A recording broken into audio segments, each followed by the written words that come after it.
Good evening, everyone. Welcome to this full body meeting of the Redding Consortium of Educational Equity. Been meeting a lot more than quarterly lately, and it's delightful to see everyone. Just want to remind everybody in the room that we do conduct these meetings as hybrid meetings. So there are a number of people online as well. So just a reminder, it is very hard to remember this, but if you can please try to both online and in the room, say who you are when offering comments.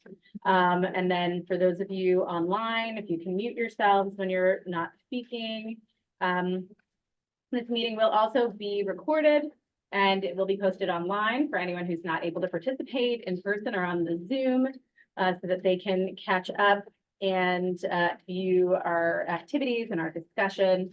And for consortium members, so this is for voting members of the consortium, if you have not already, please type, and you're online, please type your name into the chat for a roll call. And I believe, I'm gonna look to our team here. Do we have a quorum? Great, okay. So then our first order of business is to approve the minutes that were circulated by email. We do not have a printed copy of those. And so I would be happy to entertain from a consortium member a motion to approve those minutes. Dan Shelton, so moved. Thank you. And Kevin Kelly, second. Awesome. So everyone in the room in favor, say aye. Aye. Everyone online in favor, type aye or yes or yay or whatever your preference, and the team will tally those. But it sounded like a pretty resounding approval. So we are going to move into the agenda. And as you can see, it's a pretty short agenda for those of you. Do we have it? Oh, we don't have the overall agenda on the screen. But the bulk of the meeting will be dedicated to going through some feedback collection activities. We started them online internally amongst consortium members. We're going to do a little update on that process and then do some additional activities to continue to gather that feedback. And then the only other thing on the agenda tonight, other than that, is public comment. And I just want to acknowledge that I think we do have a few new faces in the room, and I think certainly I would bet online. I see we have quite a few folks online as well, and I just want to welcome you here and thank you for participating in our meeting tonight. We know that we have been working very hard for more than just the past couple of months to bring this conversation about transformational change for our public schools in the city of Wilmington and northern Newcastle County to the forefront. We know that any kind of change proposal is going to garner a lot of attention and generate a lot of strong feelings. And just want to acknowledge also that particularly when it comes to educators in the city of Wilmington, that there have been a lot of attempts at reform for the past couple of decades, and that there have been some very real traumatic experiences, I think, that people have experienced, and that when sometimes new attempts at change emerge, it can bring a lot of that back. So I just wanted to note that we are here to listen and hear that, and hopefully be effective allies for everyone impacted by any potential proposals for change that are coming forward. That's exactly what the Redding Consortium is for. So I just wanted to do a very quick acknowledgement in that vein, and we do hope to leave ample time for public comment because we do want to make sure that we're hearing from everyone. Representative Chapocha is running a little bit behind, so I'm going to hand it over to Haley Burns to walk through the slides that he was going to present to us. And then I am going to facilitate the activity because our facilitator is sick today. So while we hoped for you not to be listening a lot to me and Haley today, it wasn't meant to be. So go ahead, Haley. Exactly. Well said. So like Senator Lawson said, as a follow-up from our last full body meeting on March 21st, we asked consortium members to review and provide feedback on the interim plan. So thank you to everyone who provided feedback. So we're going to quickly go through sort of that high level summarized feedback before we get into our breakout activity to get into more discussion. And can everyone hear me? Yeah. Uh, I don't know about everybody else, but it's very soft on Zoom. Yes, Haley, it's Tika. Yeah, If you why could don't speak come up. to- Or you can come over here by me. Then you can speak right into the owl. All right, we're gonna give Haley a minute to come closer to the owl. No, I acknowledge I'm not good at projecting that entirely. Feels great.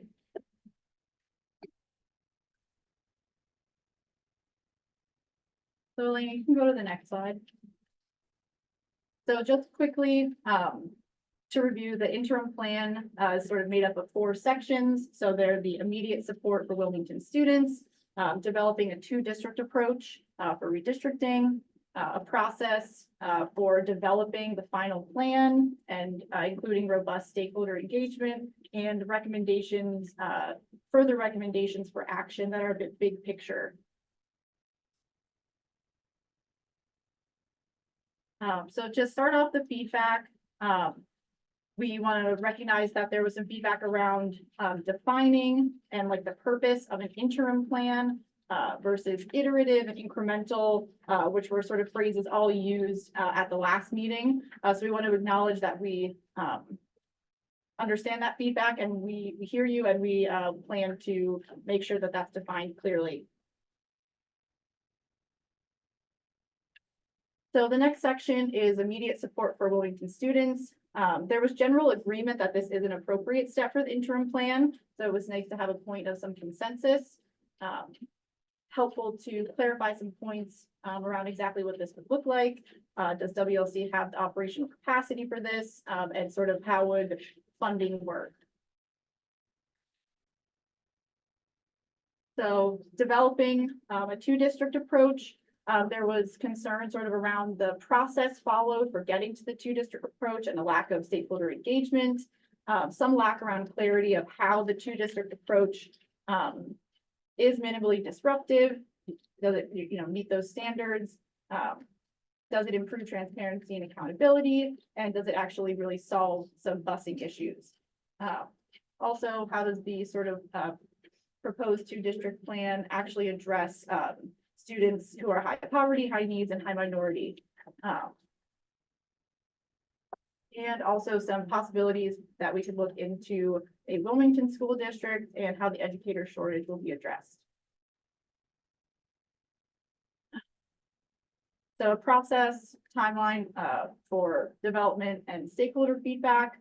Some clarifications around Appendix 5 addresses some of the funding considerations, but doesn't dig into some of the specifics that we need to. The fiscal impact is happening too late in the process. A timeline, sort of a timeline for engagement and more detailed belongs in an iterative process as opposed to being included in the interim plan, and that we should be making sort of more innovative and broad ideas around governance change. So further recommendations for action, there was some questions about sort of those revenue policies. So referendum reform in the Newcastle County Tax District, how they actually fit in and, would referendum reform be a statewide effort or just apply to the 2 impacted districts? Some questions around like reading while I'm going, state investments, sort of those big picture questions around high quality pre-K and other services, and that some districts might be ready to address that currently. Choice and charter reform might be overreaching at this step and sort of takes the focus away from the impacted students. There needs to be robust, engagement with educators from DSEA, but also, hearing directly from the educators who work in high need schools. And how does the Delaware Code address having new feeder patterns? Right on time. So I know that was really quick, but those we just wanted to make sure that we heard your feedback, we understand it, and we're we want you to feel heard in this process. So. And I'll just add, so for anyone who's listening in who's not familiar with the fullness of the process that's being described. So members of the consortium received access to a document with a draft version of an interim plan. So it's derived from what was released at prior meetings, which was a much longer document in the model of what a final plan might look like. And so this was really, I guess, kind of backed up to a higher level version of that document. Representative Chakotay, that sounds accurate. And so this is just a reflection of some of the feedback that has already been given by members of the consortium that folks can bear in mind as we ask you for more. And will folks for this activity be given online access, or are there other options available for viewing that document? Viewing the plan. Yes, during this activity. That was one thing. There was not online public access of the interim plan yet. We have consortium members have access and have some printed copies here for members of the public. Okay. Representative Chakotay, did you want to add anything about the interim plan contents or process that we just talked through before we move into the facilitated feedback collection?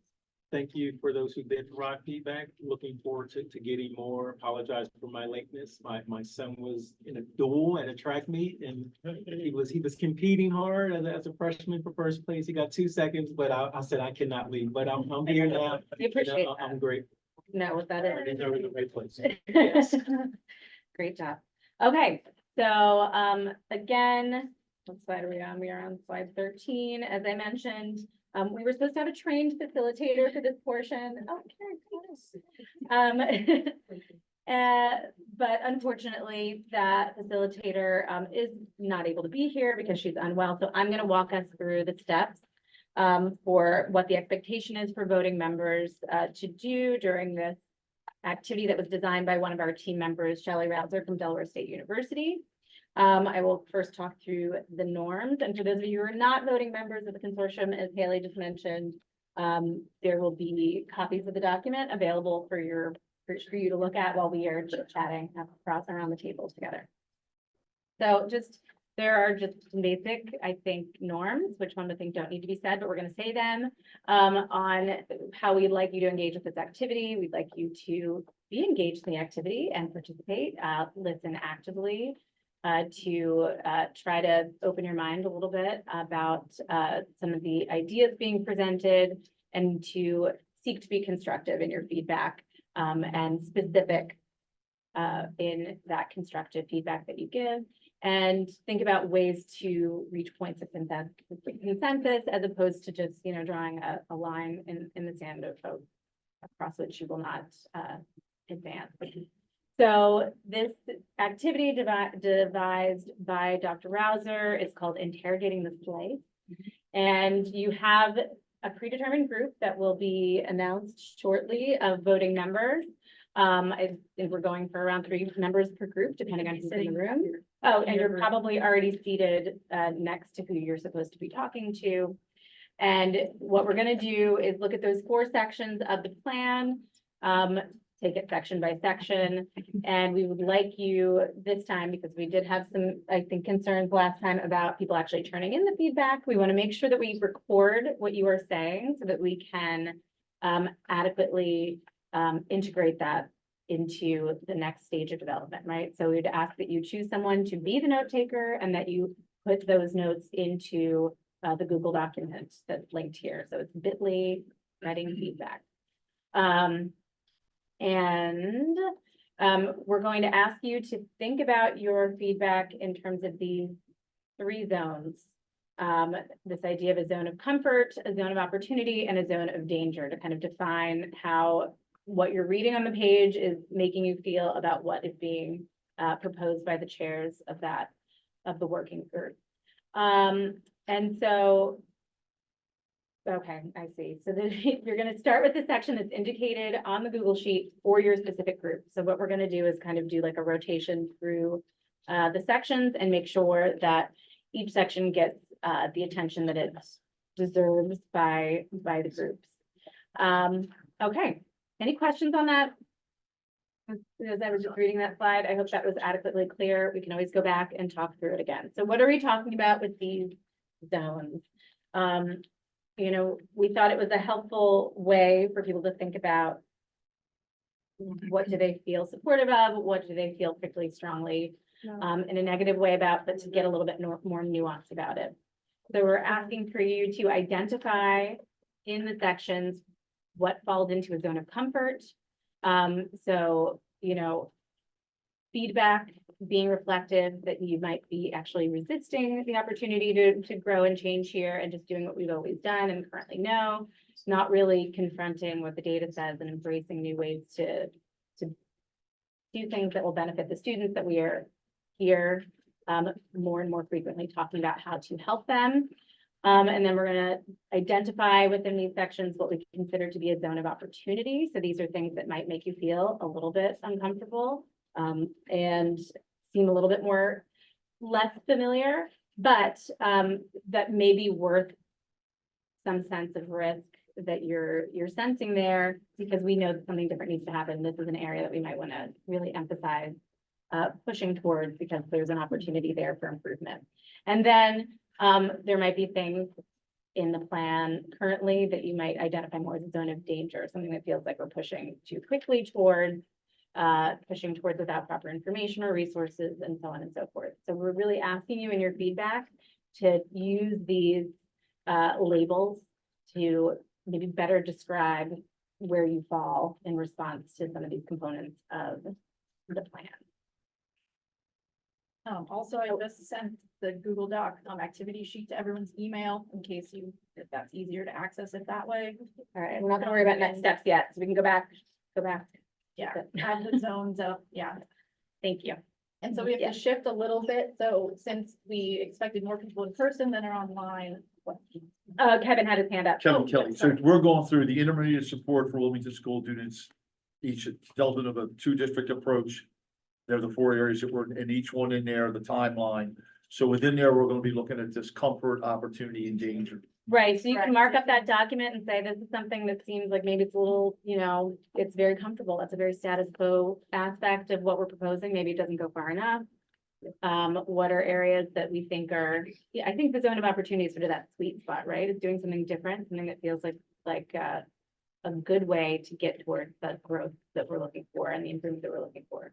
So within that, are we, on every item that's listed, are we having to put a comment on that, or just the category per se? Like proposed changes to Red Clay School District, there are 3 bullets underneath of that. Are we looking at each of those bullets or the category itself? I think you'd look at everything that's Okay. there on that page and with your group, have that conversation and use this as a way to frame your conversation Okay. about what you are liking and not liking, and what you see, and then reporting that out. Sorry, Adding to, like, if there's anything missing. sure, yeah. Yeah, and feel free to be liberal in your feedback on those sections and what you put into the notes on the Google document, right? And as you can see with the Google document, it's got like a grid. And Jeff is your partner, so he has it up. You can 15 minutes for each one, 15 hour for minutes. this whole thing. 15 Yeah. minutes for each one, 10 to 15, we'll see how we do. Try to, because we do want Don't let to us go over. plenty of time for public comment. No, we are not going over. So Got please 2 work done. diligently on this, because we want to make sure, as I mentioned before, to get to public comment with plenty of time spare. Okay, so find your group. There's a number on the back of your card. Oh, I am in a group. It's on the back of your card. Hold on 1 second. We're gonna, Oh. so we don't have everybody together. All right, listen to Kelly for the group assignments then. 1, 2, 3 will be group 1, and 3. You guys will be group 2. Just got reassigned. I don't need to be in a group. Kevin and Tizzy will be Oh, group am I in a 3. group? You're going over here. Oh, okay. And then Matt, Wayne, and Ray will be group 2. I don't need to come. You guys do your own thing. We have it. Oh. Also, just as you, we can, so what I can do is make Publish it, the link is there. It's available now. You have to re-edit. Make this, yes, or hard copy. Okay. Just make it. Right, it's separated. All right. So is that? No, who are you with? You're with. I know, but I'm. Oh, we got it. We have to- Who was it? You would say? I'm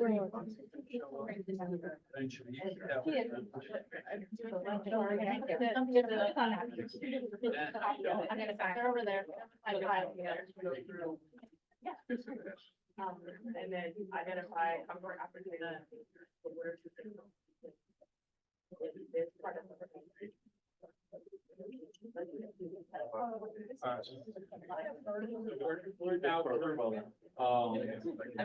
We're still group three. So we're supposed to start with section 3, which is process timeline for finals plan development and the stakeholder. Oh, do you have a question? Sorry.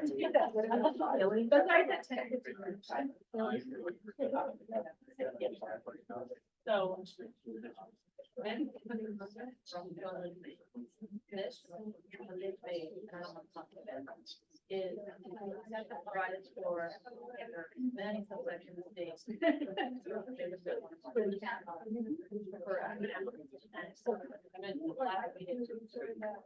So we have to have.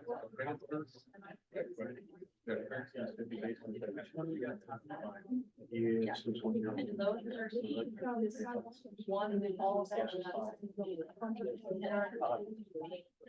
So. Okay. And you can. I think she wants us to look at these, right? Like, so I think.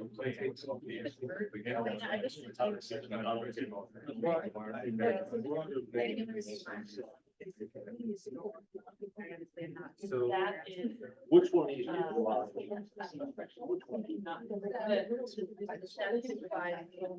Share those two links in the meeting chat. They're a copy of the interim plan and a copy of the. And then I'm gonna make them. Open to the public. I'll go over there. One second. So, please, you know, this plan. This area, they don't address. Yeah.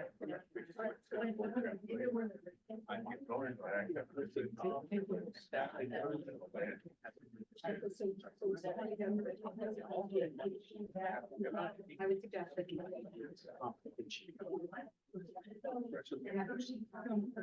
This is. You have an idea. I'm sure I can discussion. I thought. I think we're. Kind of missing things that really. But so what I. Listen, But what I don't. That actually happens. Right. Some of these details. I am not any better. I'm not. Elena will know. I'm sorry, I'm not. If you type in that. You just look like you knew what was going on. I pretend to. I'm not part of the internal team. I think I have it on my.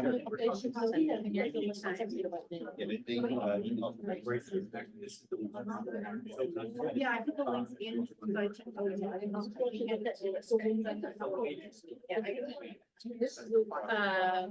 So like right here. Okay.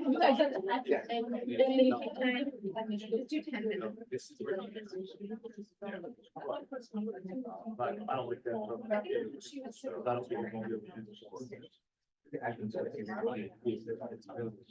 I mean, they're using that for that plan. You've got this.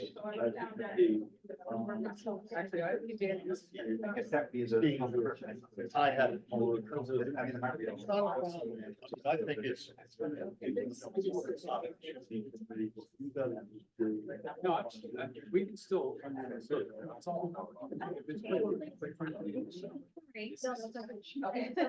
So I think dangerous is the word, wrong word, these, with the concerns. I could not understand where you're coming from.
Do their thing. Yeah. Come back. And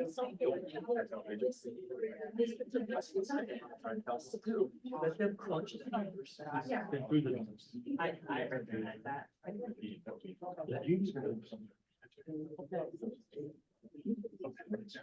I would tell, I would tell him. People now, but they would. So why don't you put that in there, like, I think that's. I think your biggest thing is that it's moving to the fiscal. And how to iterate plans on this. So you. So. That's what I was always worried about. Yes, the opportunities. It's saying that, you know,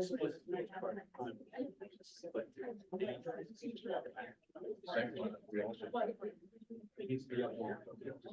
Like, I don't know, like, it's too late. The immediate formation of the. I think so. Some kind of process that would be- I think.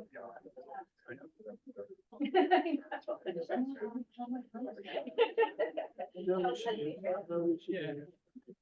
Immediate bonus in 2000. Yeah. Yeah. Over and over and over. Immediate formation. How much time? I think the lady keeping the test. Okay, for the stuff, even in section. Experience. 5 more minutes to go. Kevin. First section. I don't want to get like this. Get the test. All right. That's. Code section. Subsection three to 29. Yeah. Still have that. What else? Well, what is? You think? I think the danger is on to take a score. Put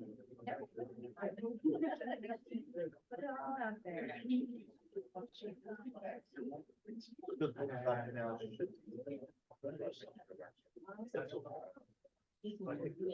I would call it fine.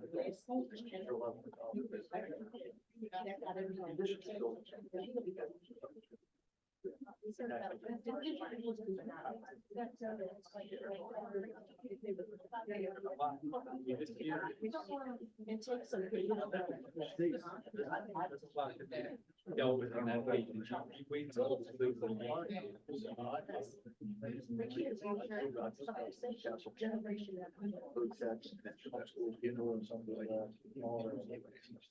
So there's nothing else to do. I mean.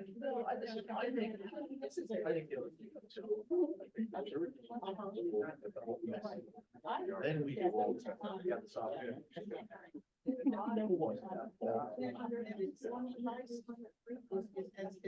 Intern. Yeah. So what happened was when we first is the tax mandate. So. One man was and then like. Then when we were. Then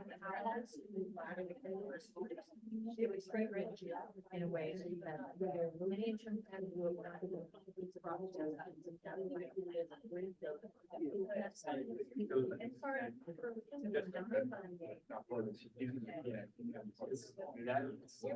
This right here, 3 months of development. No, it's not. Like. Aaron's not. Okay, so we'll say that. Better work. This is more like. Obviously, we're gonna be able to share.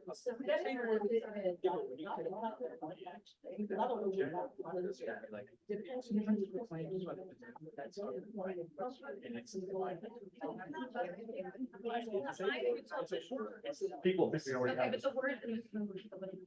That's.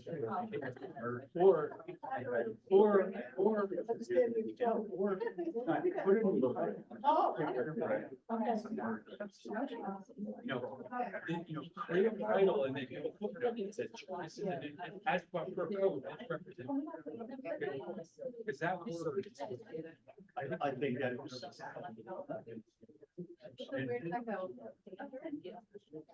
I think we can reach that for the next section.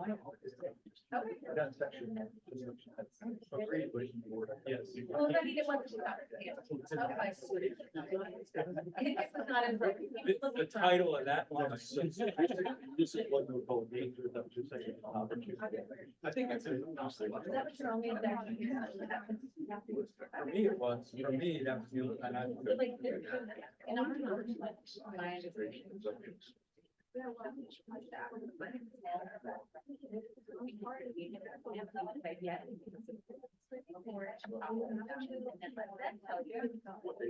they need to. Yeah, I mean, I don't. I'm not saying we should, but the interim. The amendment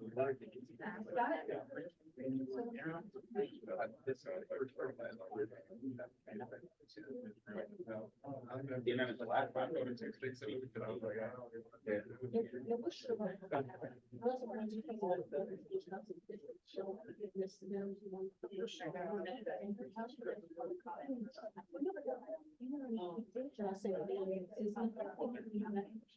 So we don't think.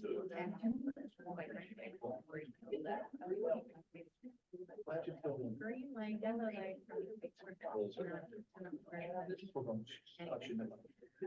Yeah. That's true. But you're, if you can stop the battle. No, I agree. I totally agree. Yeah. Because I do feel like. I think this is. Oh, that's.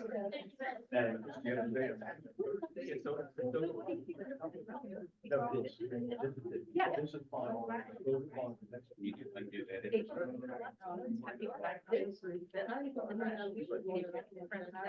Move on to the next session. Next 15 minutes is up for the first group. Oh, it's at 6:10. All right, you're gonna get 10 minutes for the next section, that was so too move much on to time. the next one, please. All right, got the time stuff. No, we have different section, but we don't have. We don't have one of each, we don't have.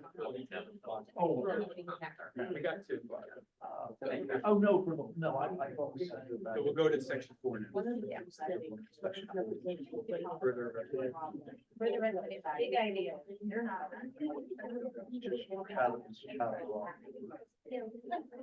Ease. Not the Android, the high level. I mean. Okay.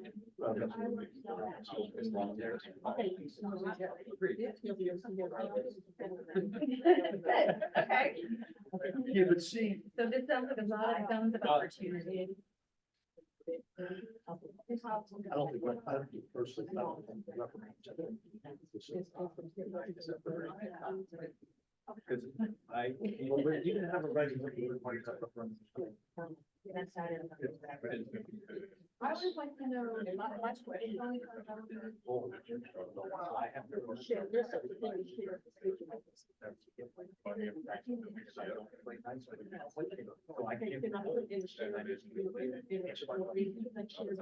No red bar, you still wear up on that. Oh, yeah. And more required, even on that. I mean, it helps. It helps. I agree. The next one.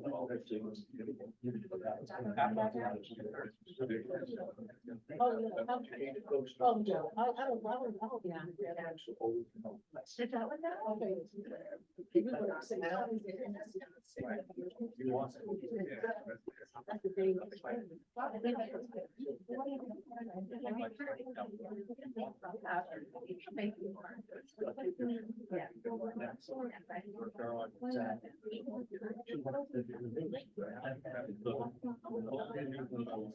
So you got, so you got an opportunity here to let them. Yeah. Evaluation. But I'm gonna. That.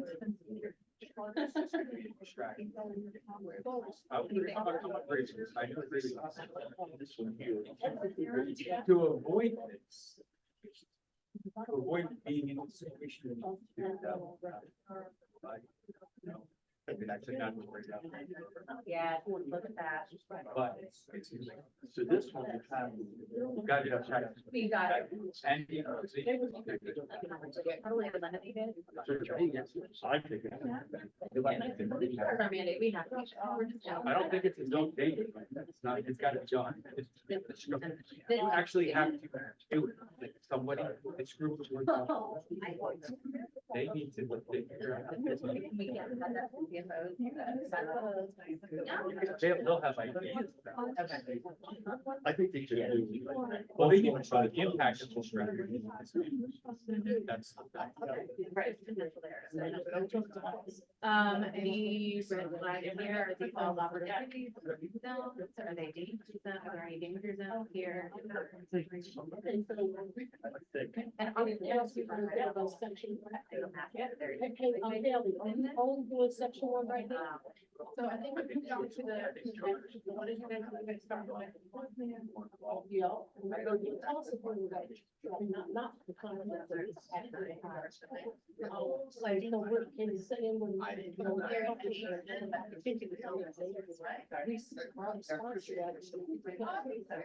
But you were right.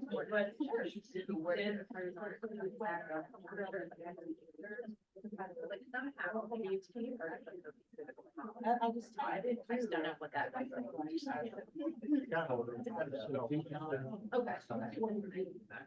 No, I guess. There's. But we're saying, I'll be back. It just depends. I think my opportunity is.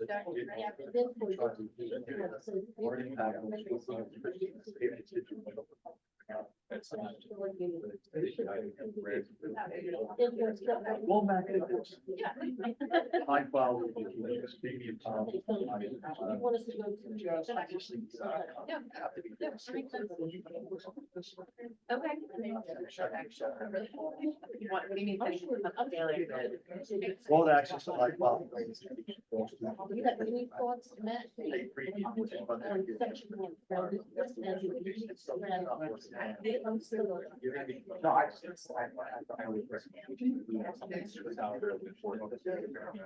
You're gonna be strapped. Yeah, thanks. You're gonna be. Hey, I'm about to really. Already now, which is super enhanced scale. Part of it.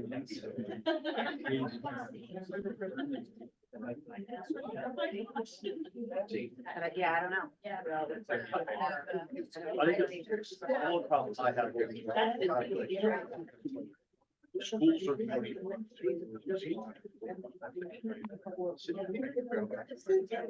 That's an opportunity. We're talking about.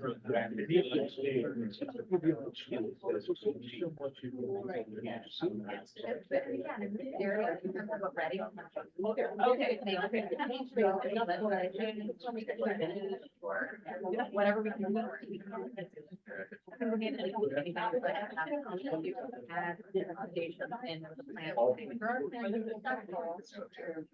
Whatever the specific that we have agreed on. Their recommendations. We can. I mean, you can tie. That's something we have to talk about. Looks like they're like a 5-minute or.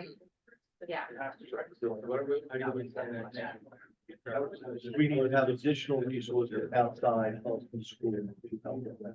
And our problems. You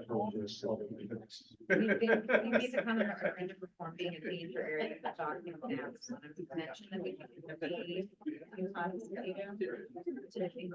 our recommendation. We can recommend it, but like, that's fine. You know, government increased taxes.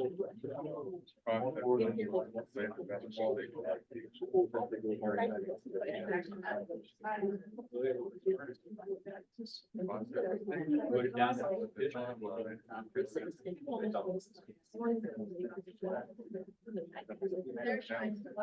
Right? And now,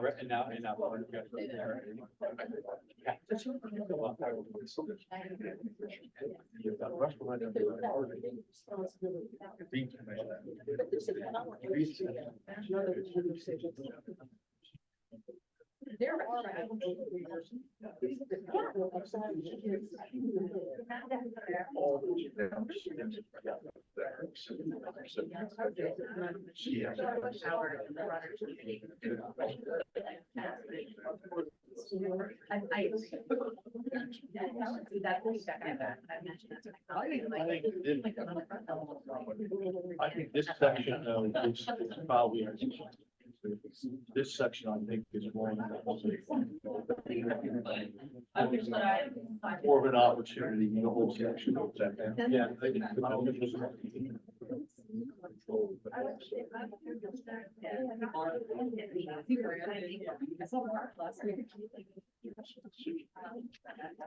How much time we got? Minute and a half until the next. 90 seconds. What do we got? Yeah, let's start on our next one.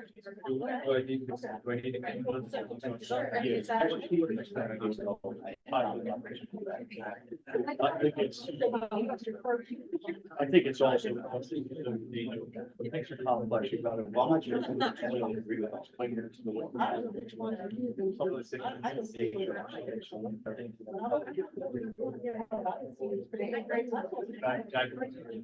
Oh, yeah.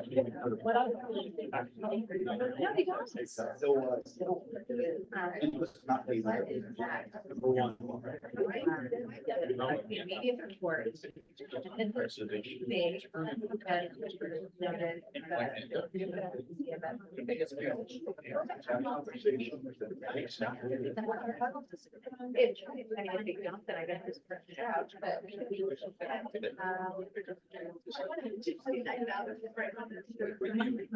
My understanding.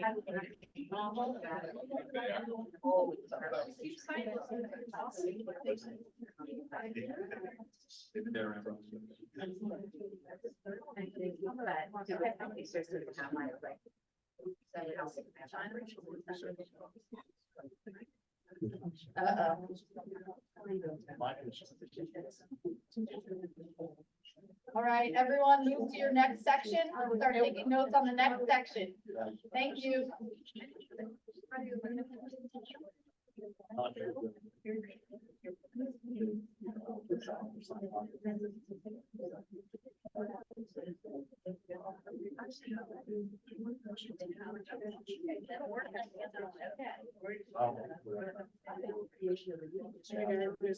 Yeah, we already did.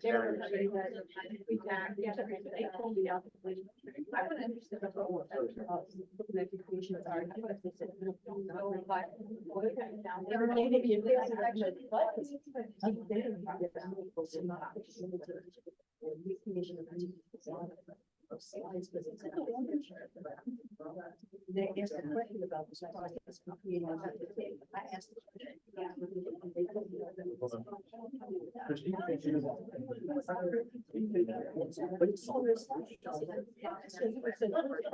For the creation. For the record. I mean, Peter Pan was right.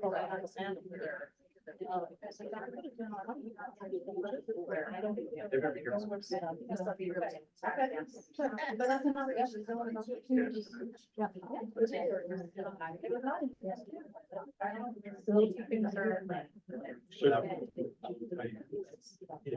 So the first one, we okay with that, intermediate support for the school. I got it. Exactly. Exactly.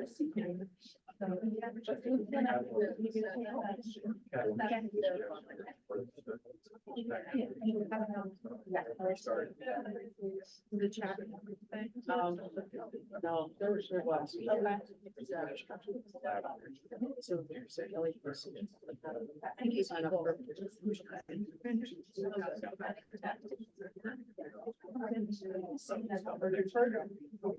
Yeah. No, I don't think. Yeah. I cannot trust it. It's so very.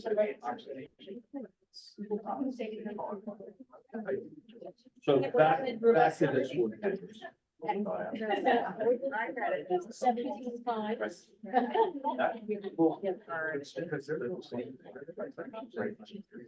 Yeah.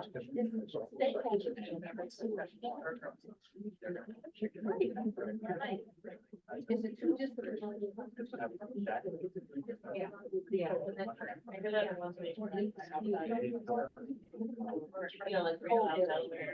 What, sorry?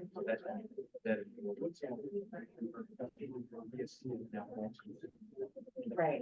Is that a danger? It's in the whole new information management.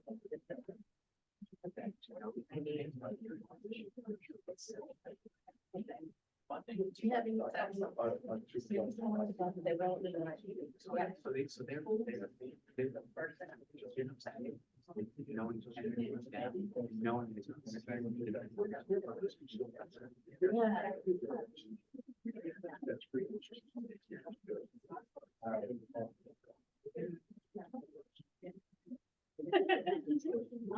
Comments.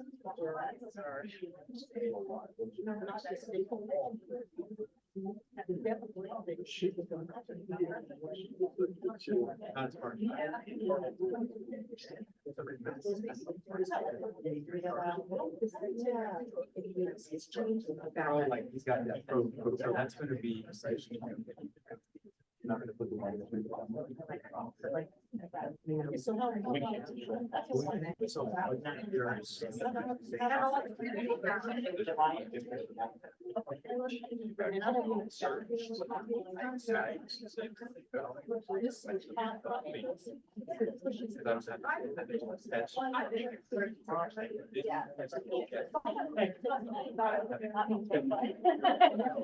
Right now, that's.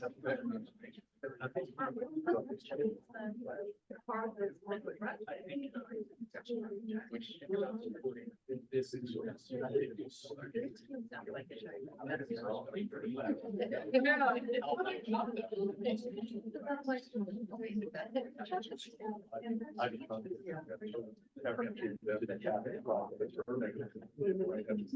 Go back to yesterday, I have, I have. Is that the first one? Still is.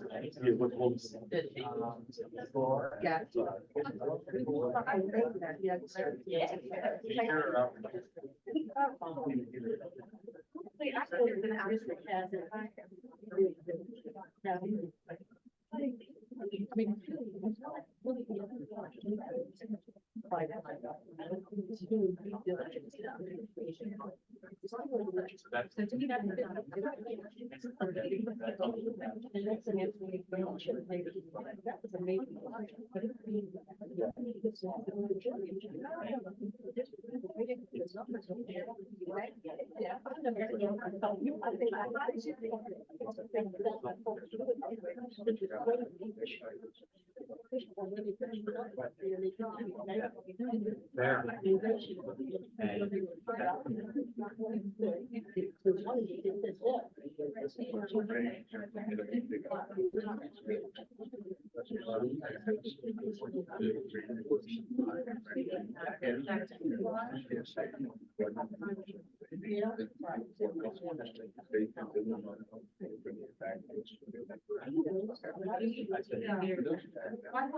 Richard, you ready to do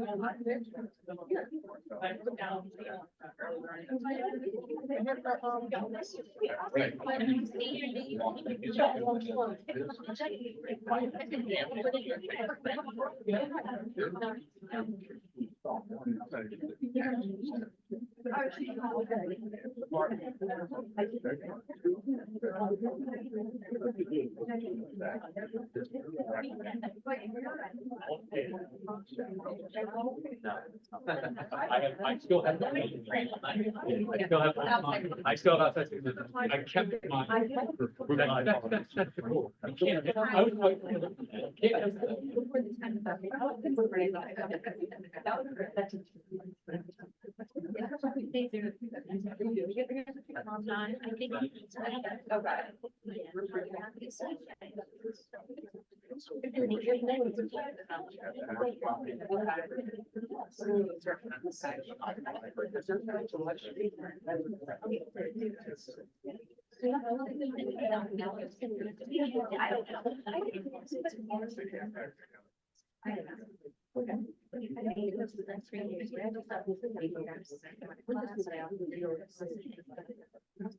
A process time is finally put in that reason.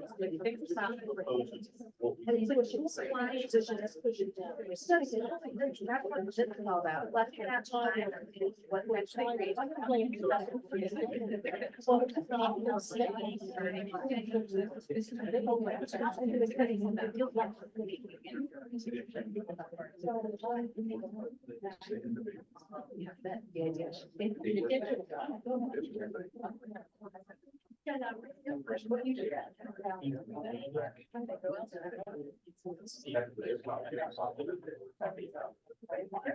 That's obvious, right? I don't think we're going to. That was, Shouldn't so see here because we're. but that's section two, so we can get to that. Oh, yeah, we're just on that. I know this is.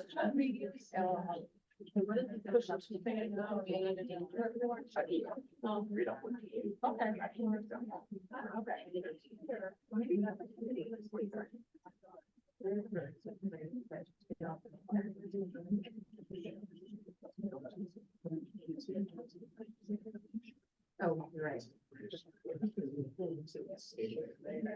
Yeah, that's what I'm. I guess. I think the other.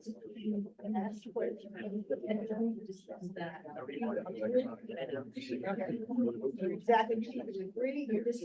Thanks to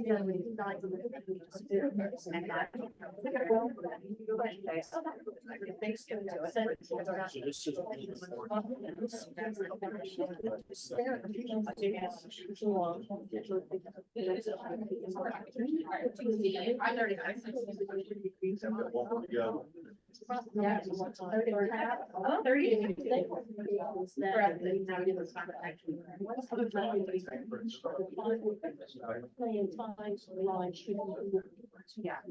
Well, I would say.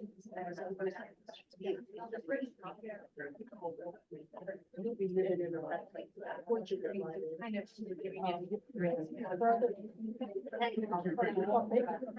right, everyone, we're moving on to the next section. Final one, final Jeopardy.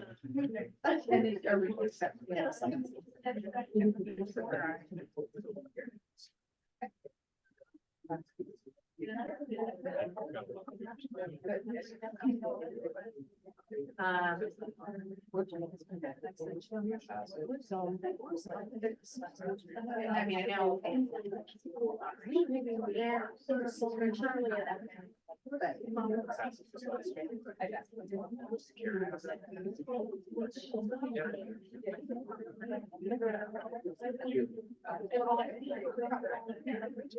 Yeah, I know. We're gonna put up and.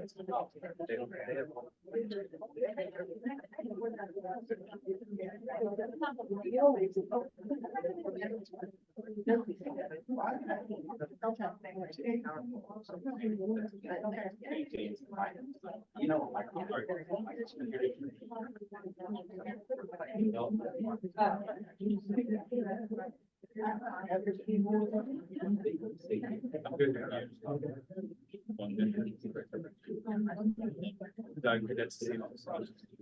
Man. One government. The citywide school. I still think that there's, I think there are way more. For sure.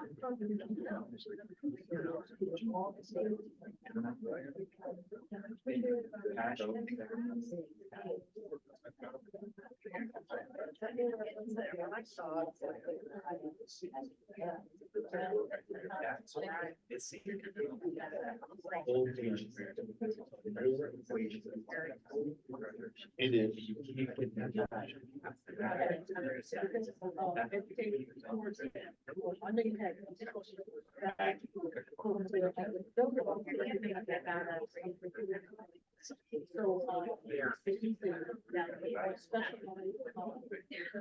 That's why I said what I said.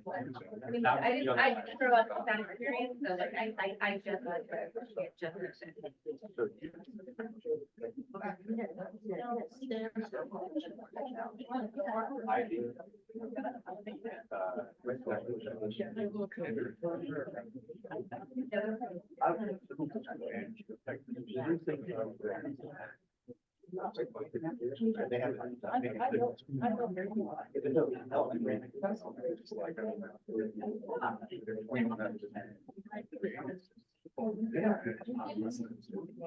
Yeah. I mean, it's a really, it's in one outside. Well,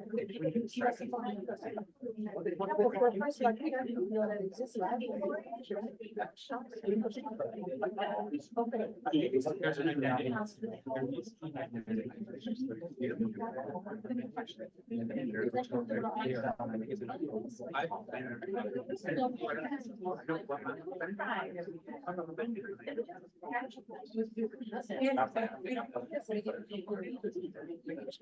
It wasn't a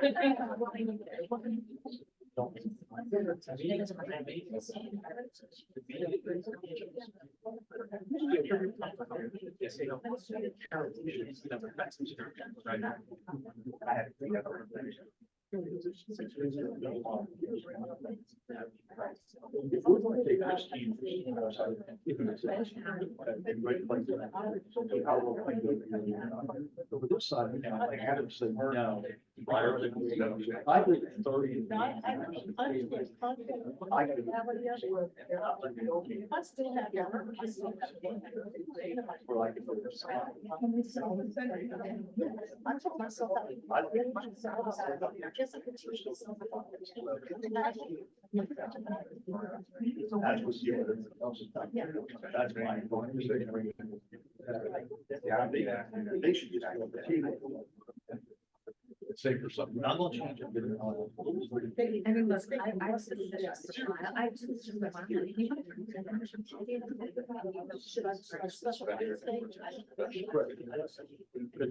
They just. no. It's the same thing on Where. on this one.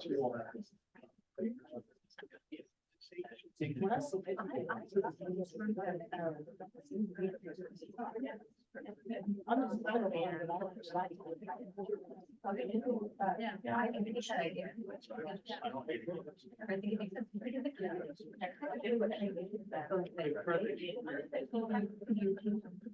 Right, you can have the best team. Yeah, that's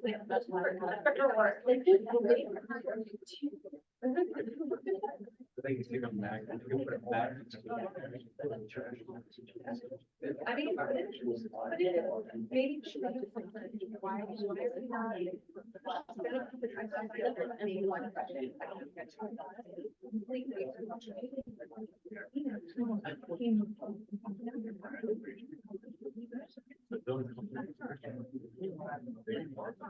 Only going to.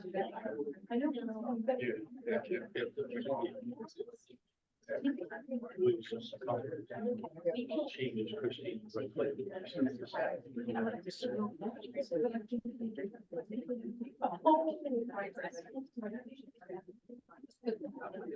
We talk about, and I think feel very deeply and personally about You want me to say?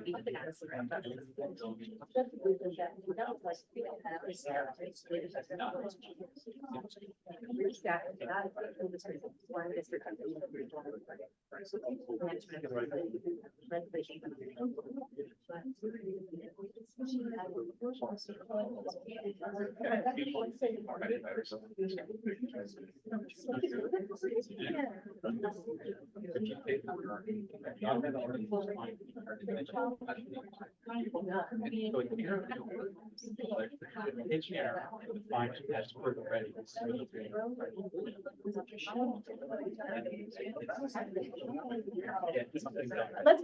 See there? We started with November, and remember that guy? And he was like trying to and plan. We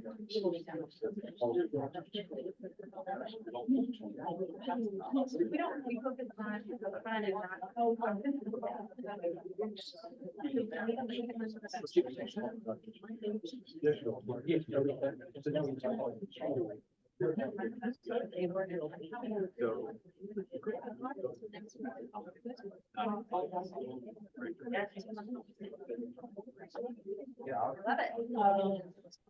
Then you should have some.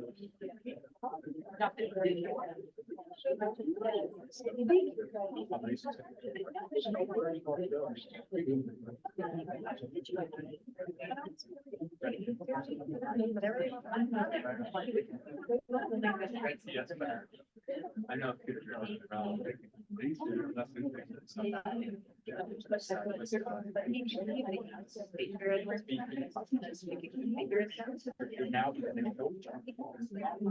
Where we actually like. We do that. I mean, it's not the job that's west side, but you know, down the river, it's really, really good.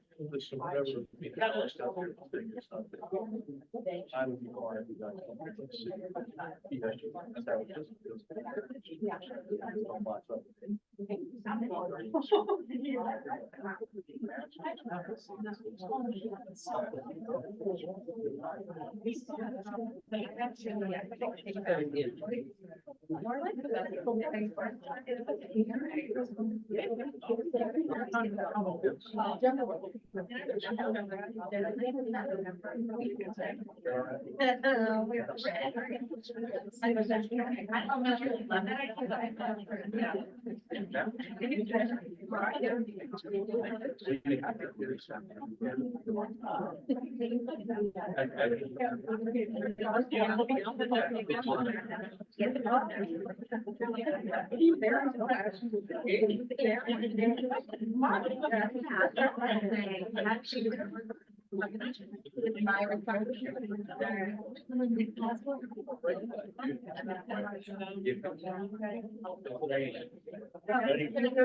Yeah, we're right. Oh, we're so good. Wrapping it up. Oh, So I okay. need to go back to my table. All right. 30 seconds. Oh, that's really the fallout. If you haven't already, keep downloads and chat. It's anonymous, but I'm just curious. Public comment. Yeah. Elaine's gonna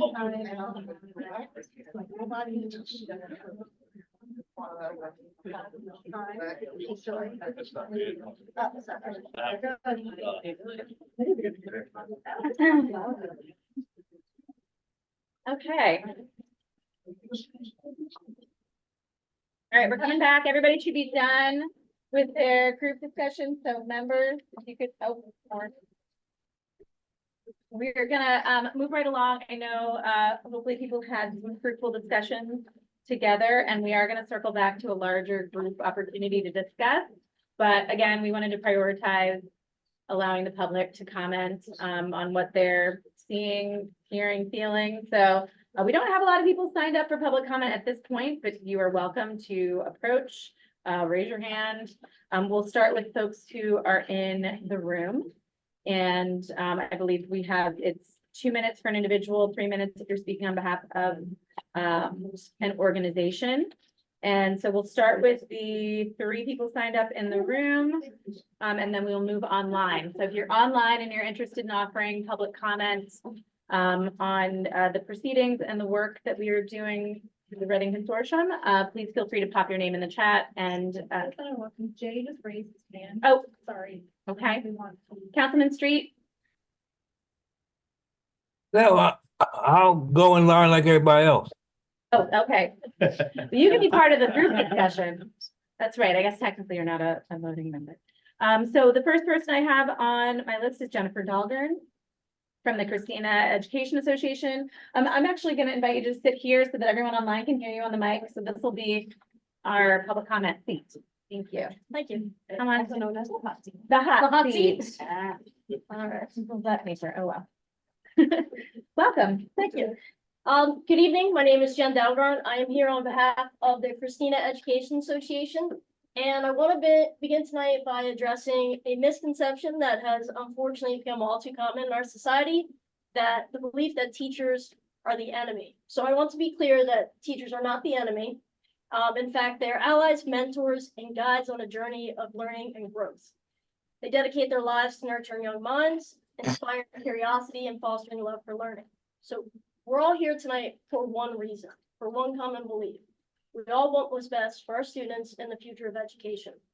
So my question is, how do we achieve a common goal when our views are different?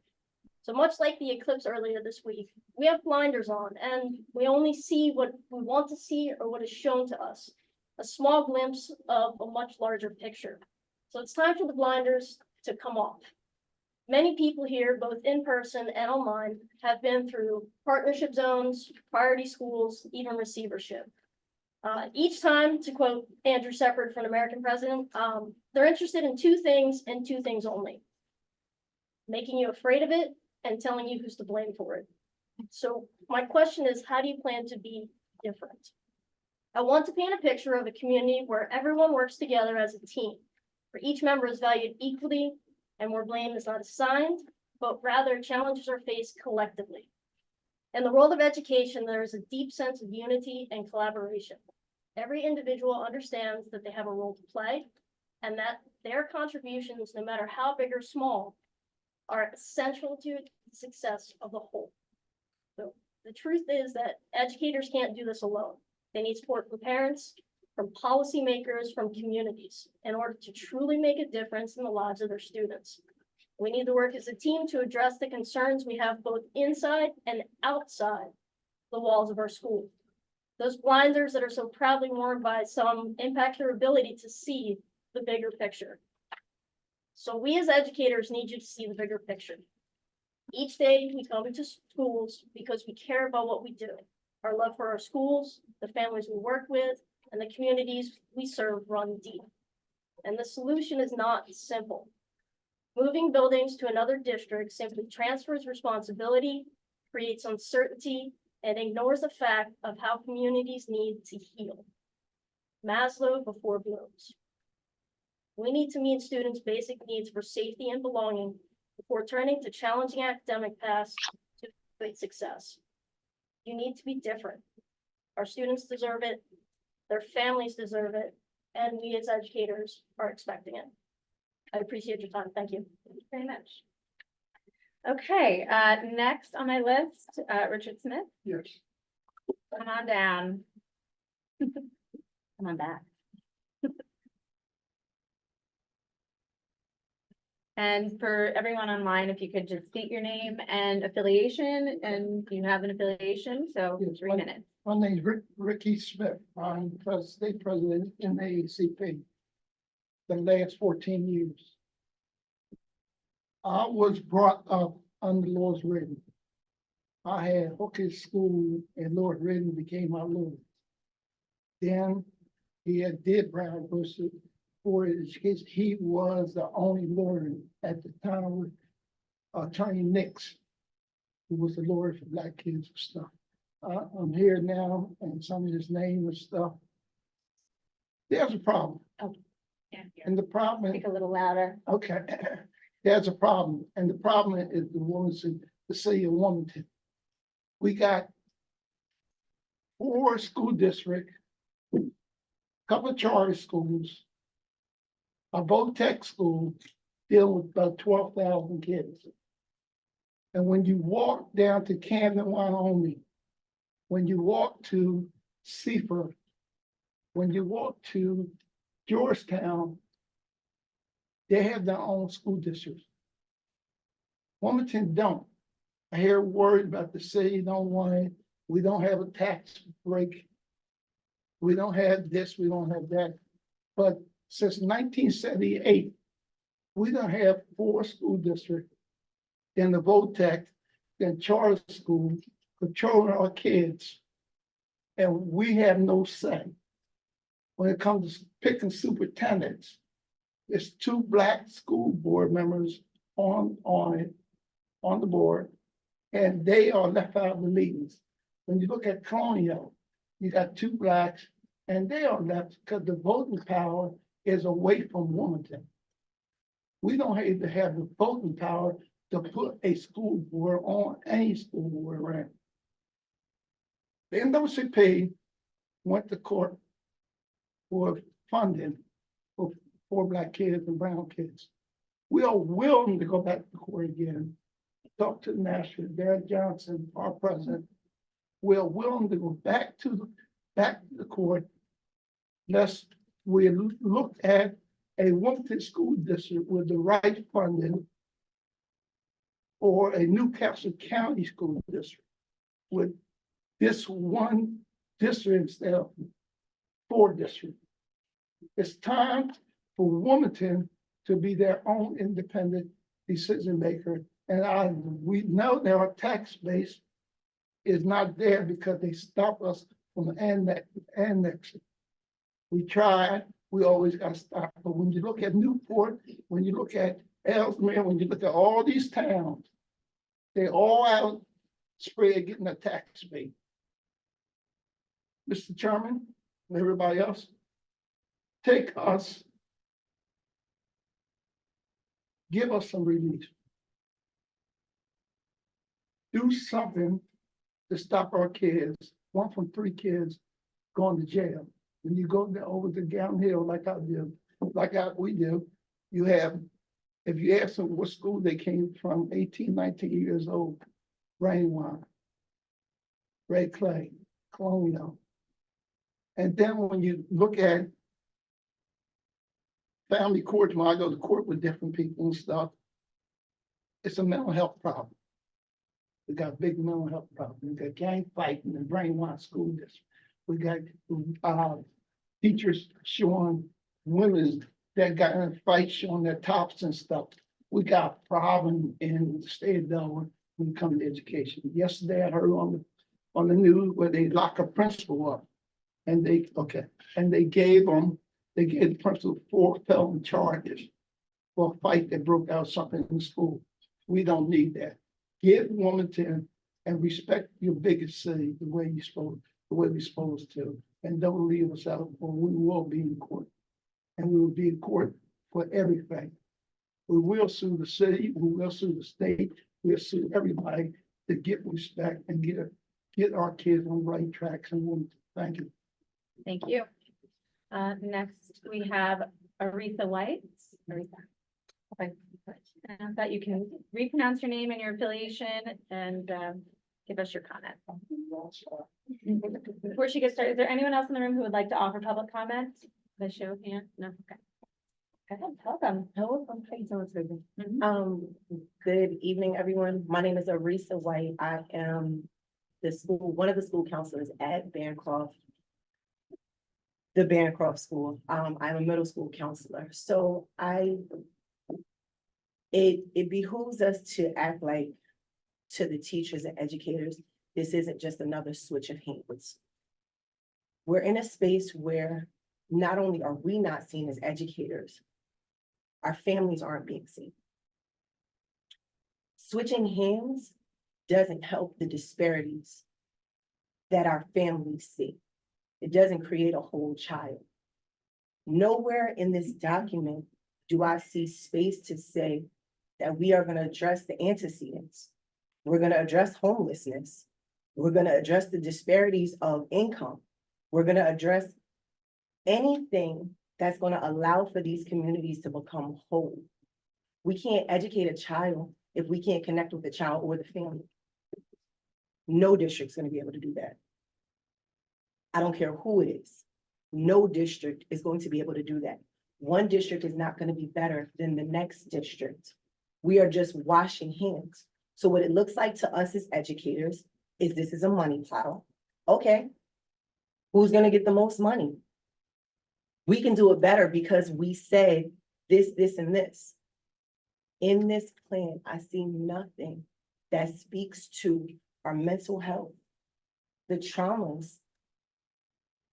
When you have students walking into your classroom, that their homes have been raided the night before, that their uncles have been shot. Brandywine's gonna be able to deal with that better than Christina currently deals with it. Nobody wants to get caught up in the game. We want to actually service our children. Delaware has the highest incarceration rate of Black and African American and Latino males. We know that. We all know that. These are facts that we can't hide. But education is just a section of it. And we're playing a political game with people's lives. We are playing a political game with people that are not at the table. No one here, including myself, lives on 8th Street. But the people from 8th Street are not being spoken to. Their needs aren't being met. But we're sitting here and we are making decisions about people's lives, their education. Education is the one thing that can never be taken from you. And we're willing to allow it to be taken from our students because we feel that we know best. They don't need a savior. Thank you. Thank you, Rita. Okay, last call for anyone in the room before we check online for public comments. We'll come back for members after public comment. We're gonna prioritize members of the public and then we'll come on back to consortium members. Do we have any volunteers? Yes, okay. We have 3 people for public comment. I did text them to you. Oh, you but did? I can read it as well. Okay. The first person for online public comment is Councilman Jay Street. Thank you. Go ahead. Thank you, Madam Chair. I'm gonna be brief. And I listened attentively to the last speaker, and she's absolutely correct. The situation calls out for relief now.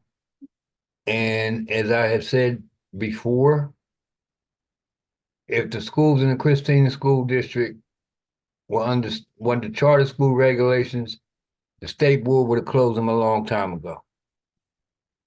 If they were in other jurisdictions, they'd have been closed and taken over a long time ago.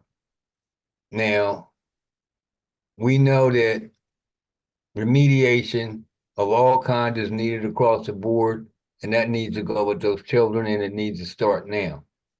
But there's a bigger picture here, because you don't need to look any further than yesterday in the day's press. And those kids locked up down there in Newark. Well, they can't read and write. And it started in the city schools where we knew they failed and we gave them nothing to remedy the situation or help them once they got to high school. But there's already pushback. And I'm going to say the same thing I did in 2016. I'm not going to sit here and beg for change. This is a compromise plan. To push back, it may prevail again, but there's no reason for city kids to be busted out of the city for 13 years. There's no need to send them to failing schools where decision makers in that district don't want them anyway. They proved that when they moved down to Glasgow and know full well city folks don't have access. But at the end of the day, I'm not looking for a fight, but these children are entitled to relief. They've been entitled to relief from the 13 years of busing for 40 years. They're entitled to relief from 0 to less than 10% across the board in terms of proficiency. And either the consortium provided, the state board say yes, the General Assembly say yes, or it's going to be left to a judge. because they've been entitled to relief, they are entitled to relief, and you know, the consortium can do what it wants, state board can do what it wants, General Assembly can do what it wants. I'm gonna do what I have to. Thank you. Thank you, Councilman. Now we have Chastity Cook with the Brennan School. Yes, I'm here. Can you hear me? Great. Yes, we can hear you nice and clear. Go ahead. One of the concerns I have is that a lot of my colleagues that are paraeducators, is the issue with being able to stay at their school. And we have these conversations during lunch and they say things like, well, they're gonna base it on seniority and who stays in Newark and who goes to Wilmington and we talked about this, we just don't think that it's gonna be in the best interest of the children who already know the staff or are familiar with their teaching style and the staff knows the families. It's the relationships that are being built. You know what I'm saying? You know, they don't want to have to swap with somebody that's already in Wilmington. You know what I'm saying? You know, they'll say, well, we're going to move you from Newark to Wilmington or vice versa, move the person from Wilmington to Newark. You know what I'm saying? I keep hearing things like that, like this seniority issue. Very And much. also, you know, I mean, are they really looking out for what's best for the children? You know, in this situation, I mean, I understand that city schools aren't the best schools, and they're trying to find a solution, but they got to go by what staff knows the children the best, like their IEP goals and their learning styles.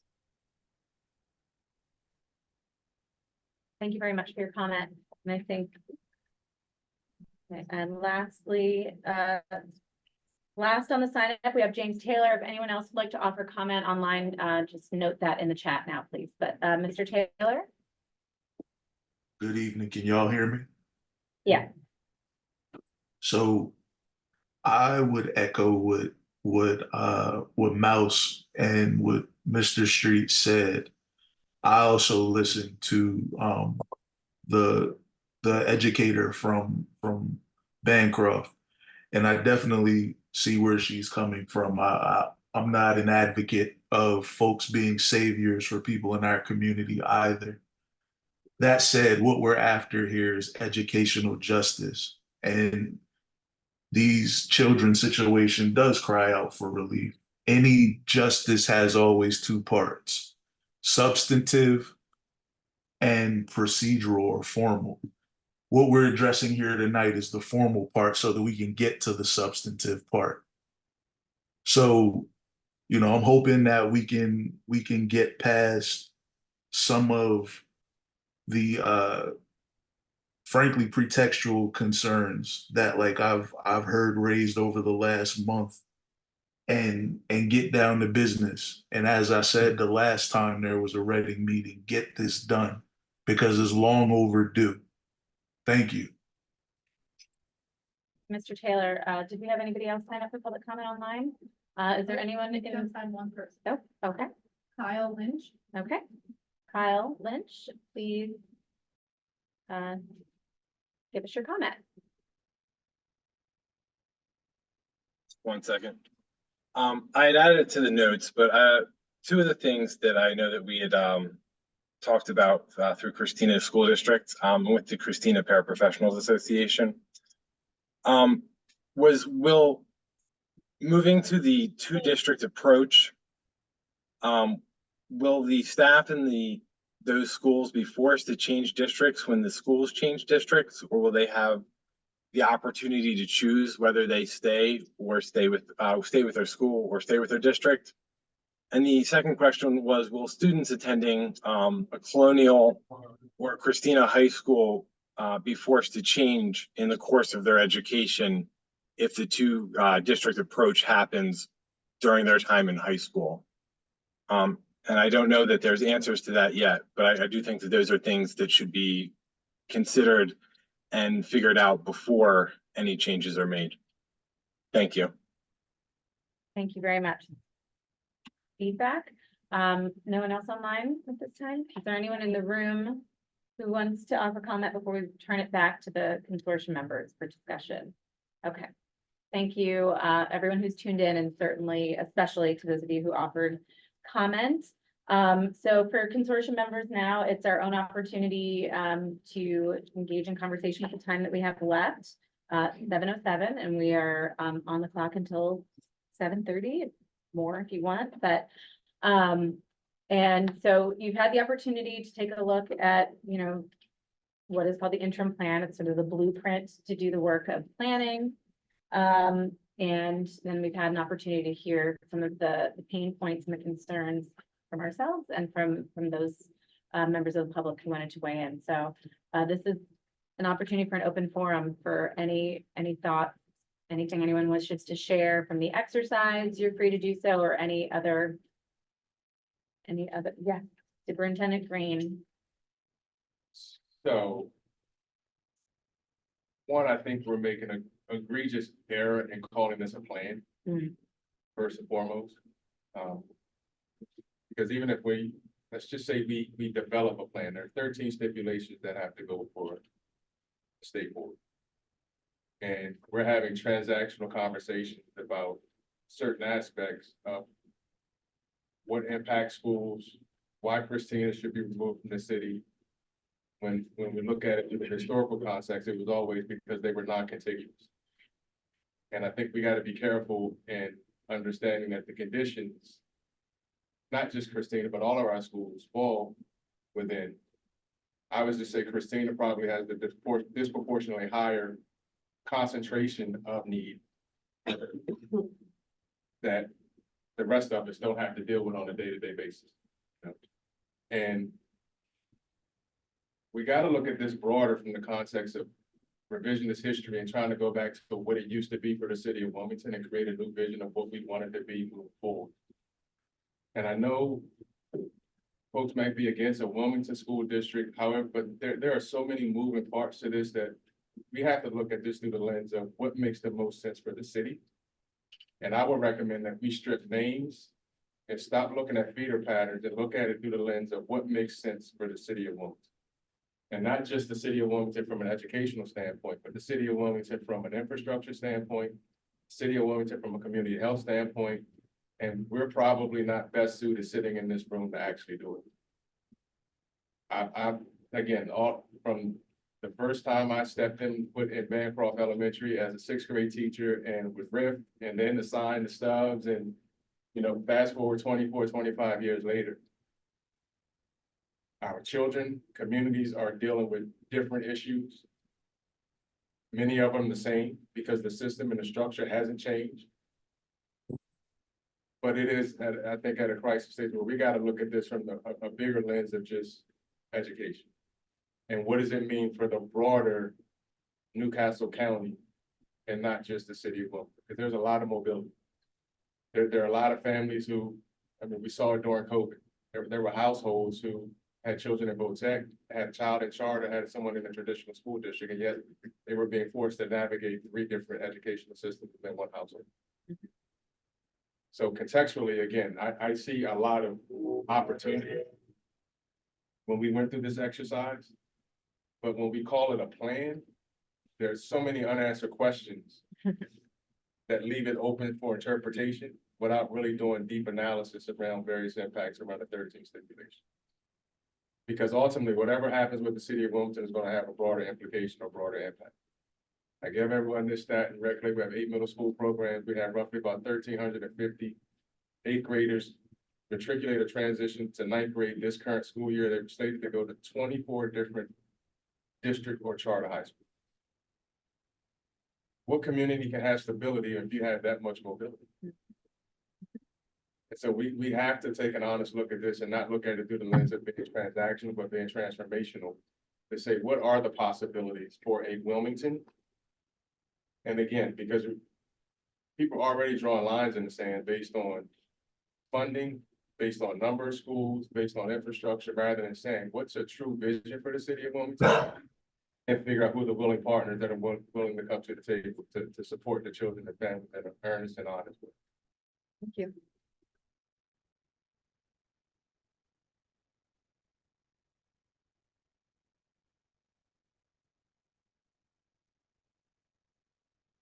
Fine, I'll be. Okay, Kevin Kelly, but I agree with you, Rel. I think the challenge in education is that the end product, the individuals who have the ability to make it change are not part of the education system. And it's the community, as I talked about. We can't expect schools to come in and just level this playing field for everybody, what we got to do. But we got to this position long ago because we were a very segregated city. And the courts were sued and we came in and split everything up. So you're right. How do we look back now about, like I always say, if you woke up this morning, what would it look like? And I think that's what we've got to be able to try and figure out. And I think there's some challenges here and opportunities for us to be able to take a look and see what we can do.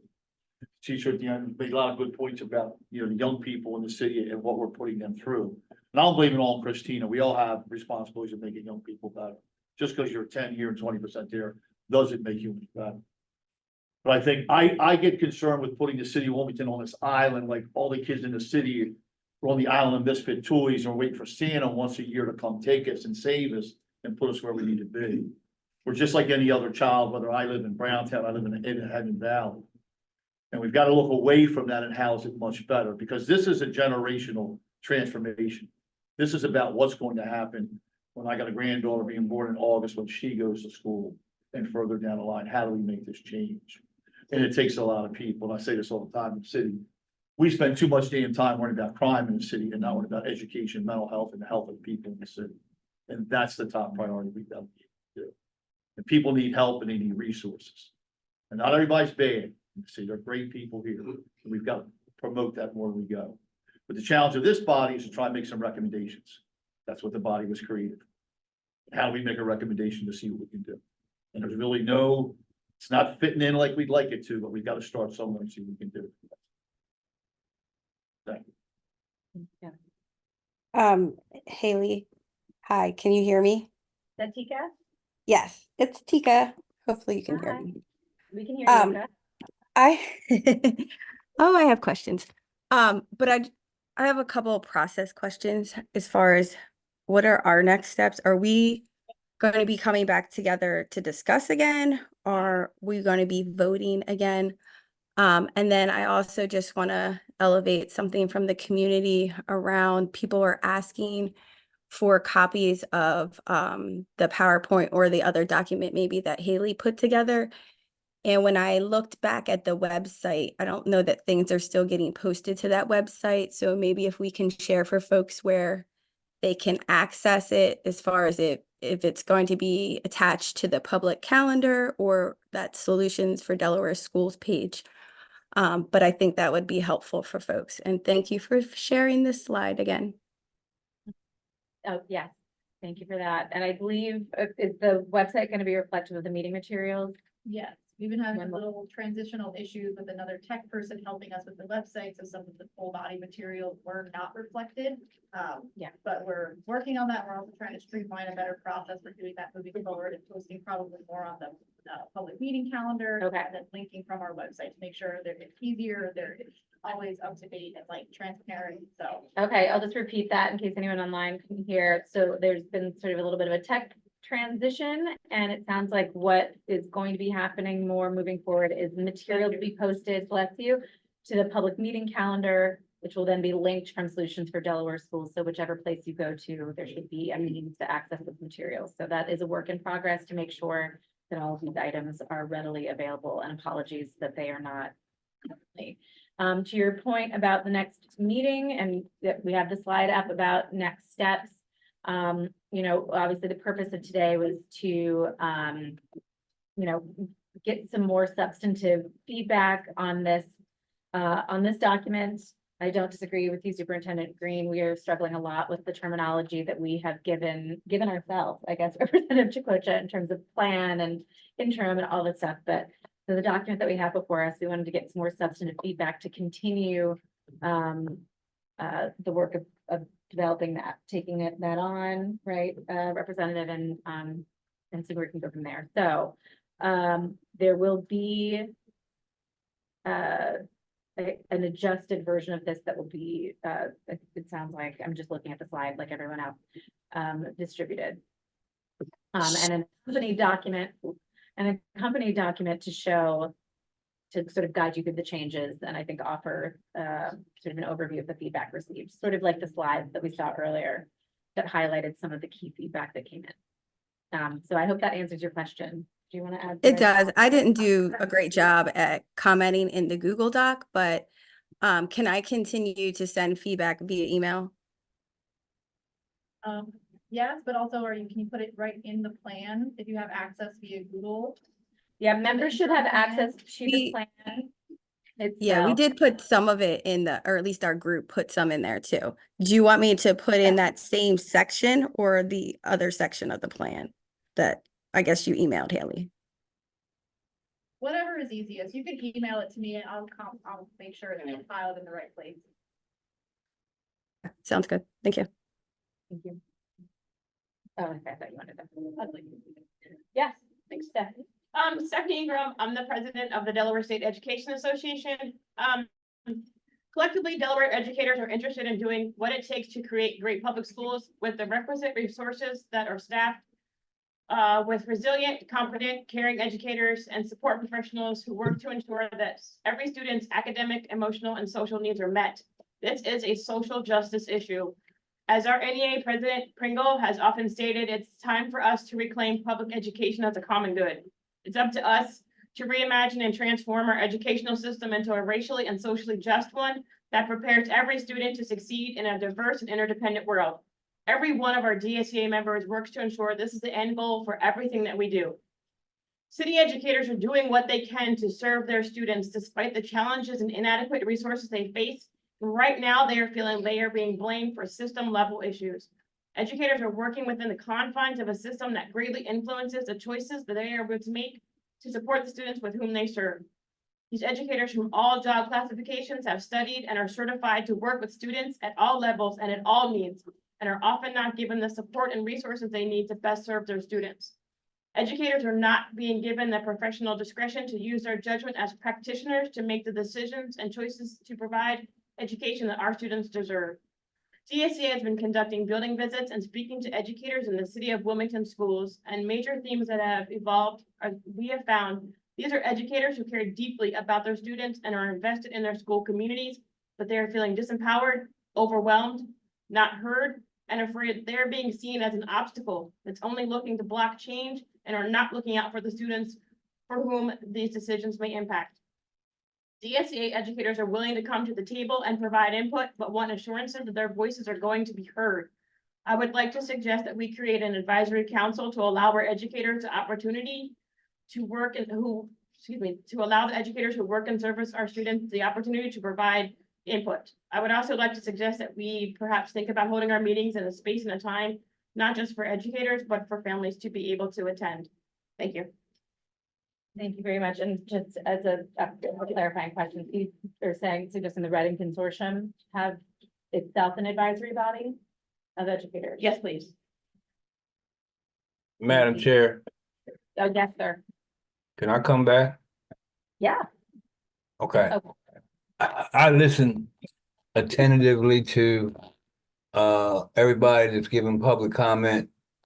And I think what Dr. Green said is profound.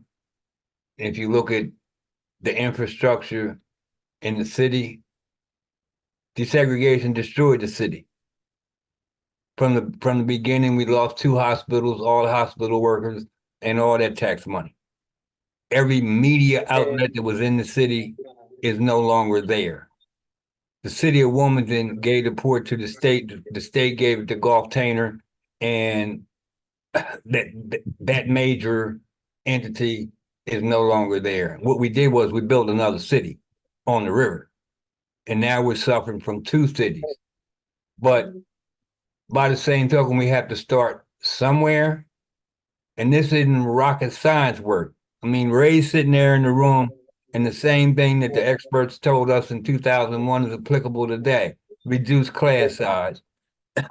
Before and after school, year-round schools, and we know we need mental health services and all that remediation. This ain't rocket science work. Those classes need to be significantly reduced. And some of those youngsters who are not proficient, most of them need to be tested to see if they qualify for special services. but we gotta build the infrastructure in the city, and we gotta rebuild the infrastructure in the schools. And, you know, we talked about staff transition. Well, we were able to effectively and appropriately transit staff when we went from 11 districts to one. And we were able to transit staff when we went from when we went from one district to four districts. And high school students were given the option, stay if they wanted to go if they wanted, and I think that should be put back in place. All those details need to be worked out, but we still need to start somewhere. And if Red Clay is going to carry the burden, it's got to be resources that come with it. Somebody should get resources now because this can't wait for 3 years and 4 years to be implemented. We have to start now. And, you know, the question of high school and whether we're going to have a high school in the city, that needs to be worked on, but we have to start somewhere.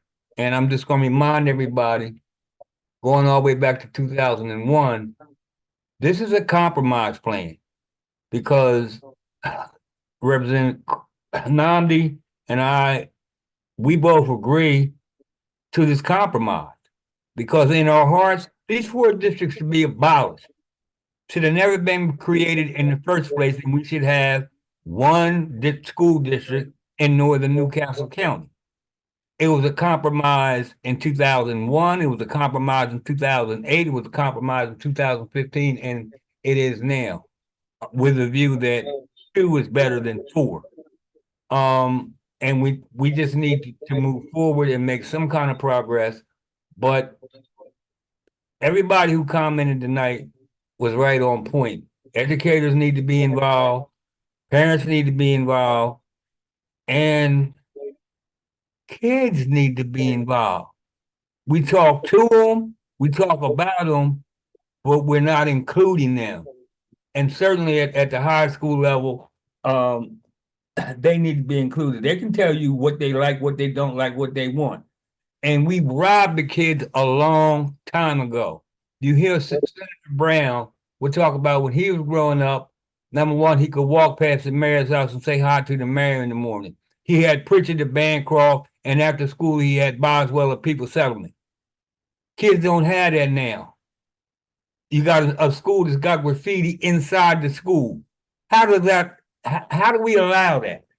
And all those things that Senator Brown says he had and the things that I had, for the most part, no longer exist.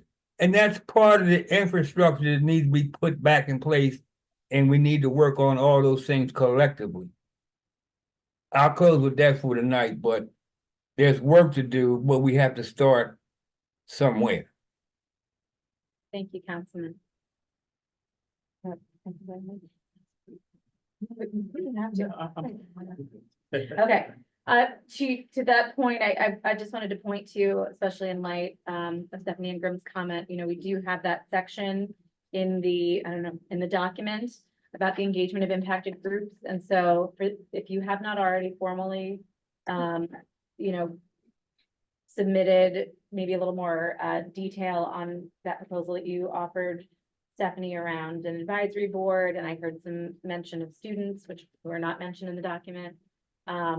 You know, obviously, anyone should feel free to offer some further detail on process suggestions like that, so that can be considered for incorporation.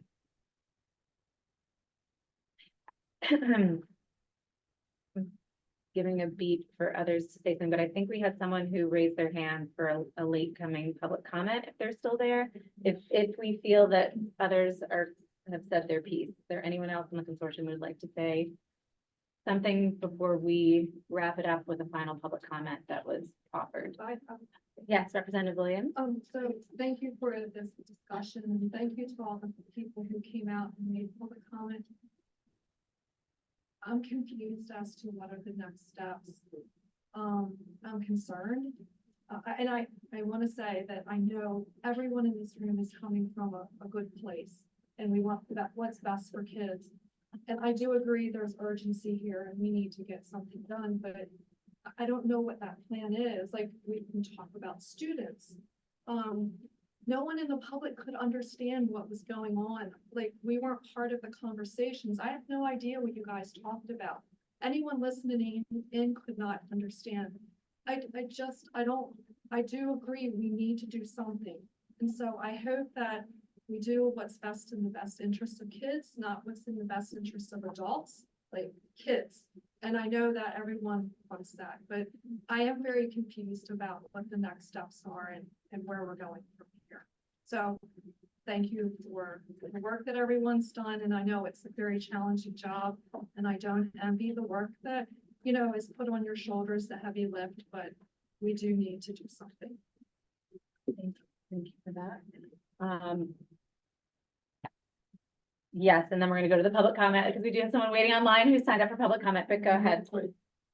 Didn't always be open with Dr. Freeman on education today, but anybody that comes to us, we want a solution. We don't want to look up TV and find out that a vice principal knocked up something that happened in the school. Or a mother and father who dealt with 15 years because the child was gun in school or somebody getting hurt. We want Wilmington to be whole again. We need a Newcastle County school district, or we need 2 schools, or we need one of these. Please come to us before we decide to go to court and try to get some mutual points. Thank you. Thank you. I think we'll turn it to the last public commenter who signed up. I don't have the name in front of me, Haley, if you could help. Yeah, it was Nikki Bilton. You're so available and she had her hand raised for a bit. We missed it, so I just wanted to acknowledge that you want to ask her question or comment. So hi, I'm Nikki Bilton. I am a dean of students at the Bancroft School. So I'm going to be completely honest. I've worked in the city for just over a year now. I worked at the Bayard School and then I moved to the Bancroft School. I also this is my 18th year of education. I'm finishing my 18th year. So I'm not new to this. I worked at a popular charter school in Kent County. I worked in another school district, a very smaller school district in Kent County. And I've also worked in a school district in southern Newcastle County. I made the choice to drive up to Wilmington. I made that choice for me because I want to do what I can to help students. So I made the choice to go to Wilmington. I've made the choice to stay there because I care about the kids that we service. So with that being said, I don't know how I'm okay. I apologize. This all has come to light for me in the last month. So I don't know, like I didn't know about the Redding Consortium. I knew about the WLC, but these things aren't made known enough to the educators in Wilmington. So I'm going to say it's safe to assume that the families aren't aware either. And so that's a lot of my concern with this is that it seems to me from somebody, essentially an outsider looking in, because I've not been aware of any of this stuff going on until recently. It seems to me like this is a money grab for districts, and we are not focusing on the students like we should be. So that's just my opinion. As I'm sitting here listening to the things that are being said tonight, things that are going on, I tried to stay out of it because I'm not in the know enough. And I fully believe that if you're not in the know enough, you should not be putting yourself in the middle of something. However, I want to be involved now. And so it seems to me like this document just got given out today. So it appears that there's another meeting on April 25th. And I think it's really important that that document be accessible to everybody prior to that meeting, because I didn't feel like I could speak enough on that plan because I didn't have adequate time to read it and think about it and really put my, you know, professional thoughts into them, because when we read something right off the bat, we tend to take it a little bit personal until we have time to think about it. So if at all possible, I am requesting that this committee, this consortium, let us have the updated plan prior to the next meeting so that we can thoughtfully put our public comments in.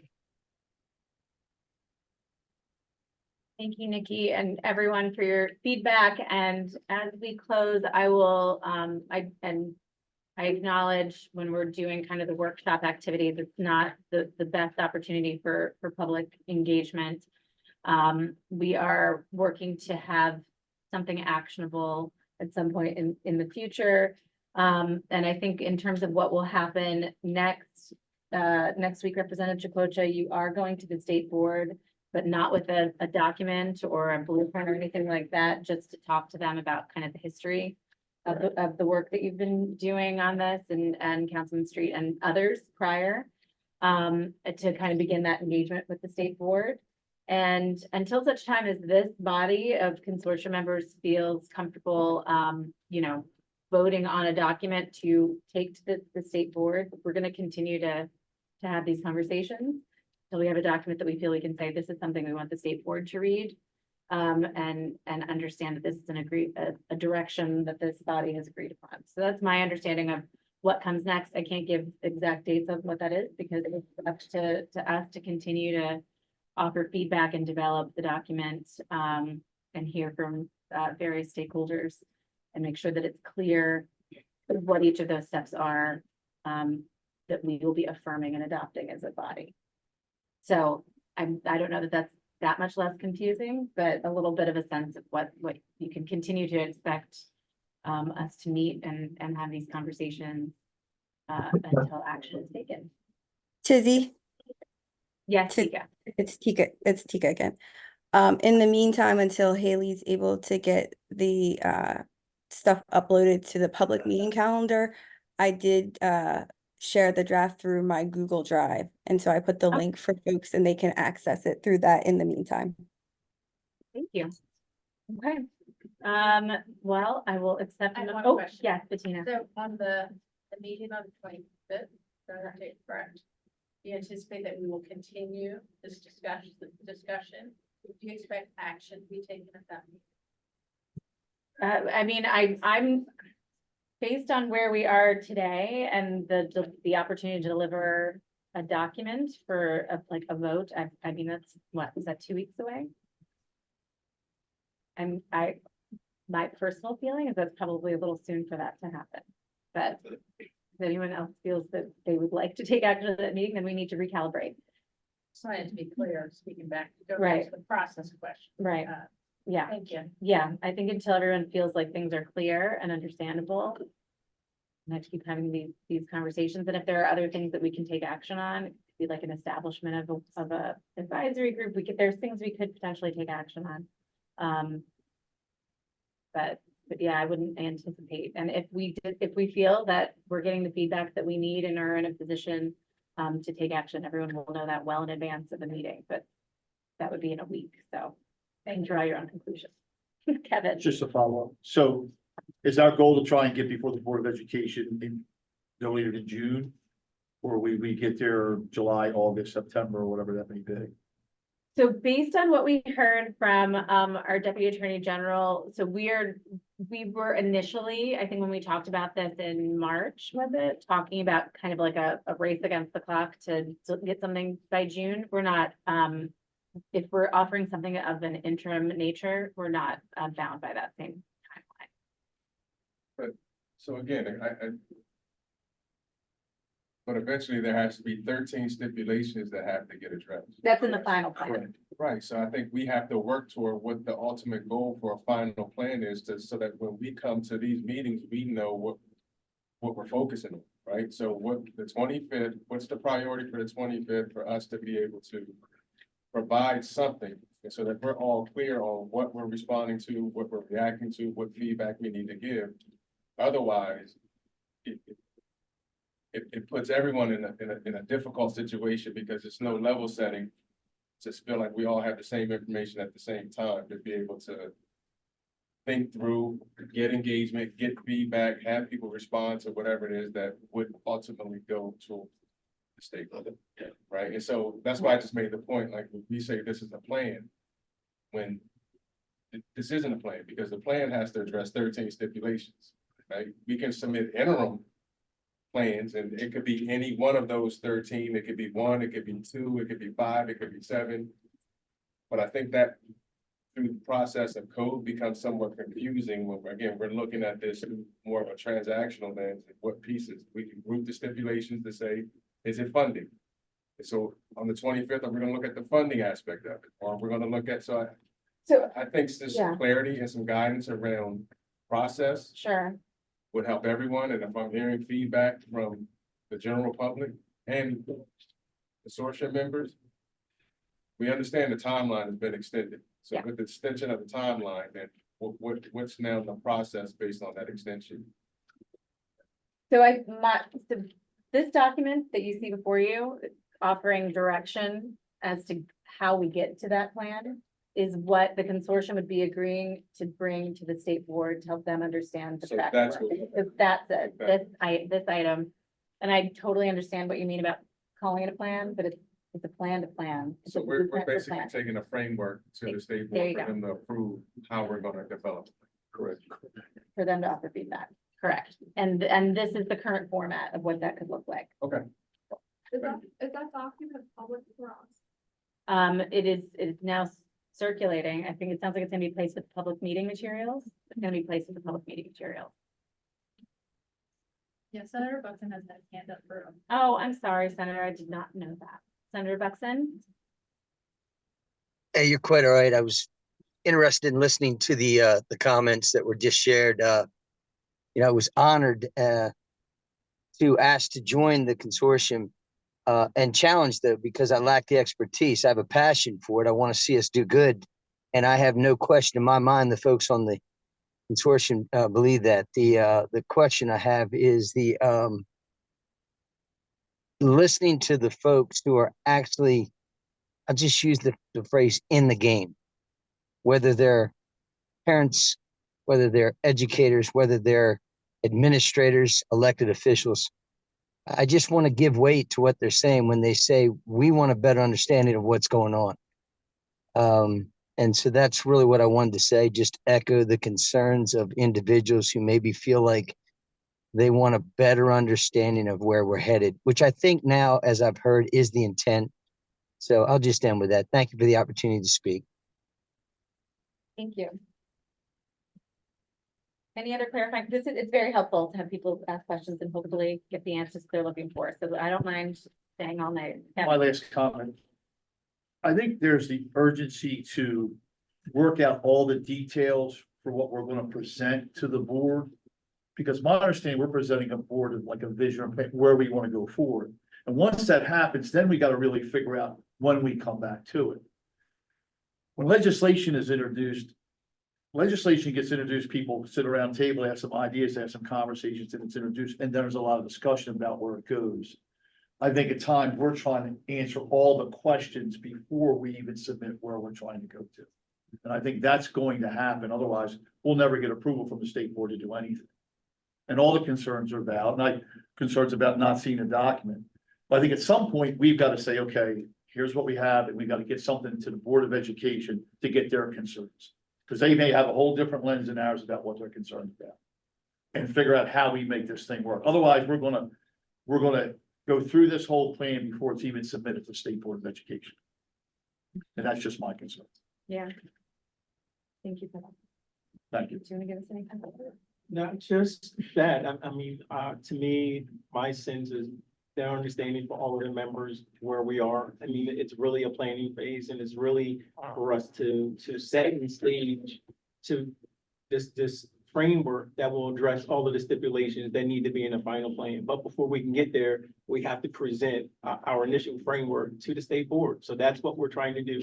Again, we started, as the councilman noted, we started at a compromise position to say a 2-district model. I was here, he was here, we ended up in the middle. That's how we ended up to say that this is what we want to initially present. It was a compromise.